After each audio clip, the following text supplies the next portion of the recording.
Iwe juru m obi, Ndi Igbo ekene dịrị unu. I greet everybody. God bless you. I no fit sleep. I no sleep for the whole night. I beg honor. Today is 22nd of November 2025. Being Saturday. Tomorrow na Sunday.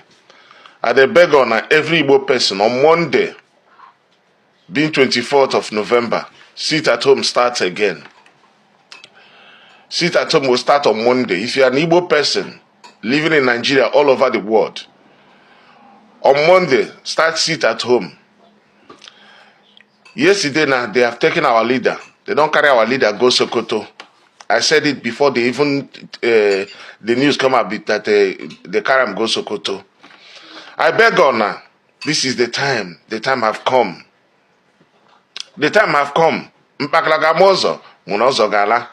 Ndi Igbo, agarando bako, onye ire erie. They have transferred all of us. They don't carry all of us go Sokoto prison. And I know what that one mean. They don't carry all of us go Sokoto prison. This is a test. Ndi Igbo, achọ m egwu unu. Ugbu ka anyị ga-ete n'ụra. Onye agbala nkịtị, onye aghala nwanne ya. Nnamdi Kanu is our life. Nnamdi Kanu is our future. Nnamdi Kanu is our hope. Ejim Chineke yonu niile. I'm begging all of you Ndi Igbo. On Monday, sit at home. And apart from that, you were a hardcore Biafra, a hardcore IPOB member. Bikono, Kabako on one meeting. Also, tell what we might try my chon here. Ndi Igbo, let us start. Kai jikere n'ogo, mwenu n'ụlọ mwenu n'ama, enwe ihe ị ga-eme. Gị ga-eji ego enwe ihe ị ga-eme. Gị ga-eji ego iji ike. Inwuru echiche. Ka mara na ihe anyị ga-eme. Maka na Sokoto ekpụrụla onye ndu gawa ihe nọ n'ime ya. Mana Ndị Igbo na-agbala nkịtị ihe ọgụ ikpeazụ anyị ga-alụ. Biko ne, agara ndụ kpaka onye ire erie. Ihe ewu ule ka elegaghị. Ule ka elegaghị. Ha chere ma ihe anyị ga-eme.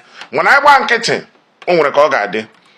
But first of all, from Monday being 24th of November 2025, sit at home. Don't honorable aputakuleji. Sit at home. Ndi Igbo starts on Monday. What I call him no now. I'm still coming out.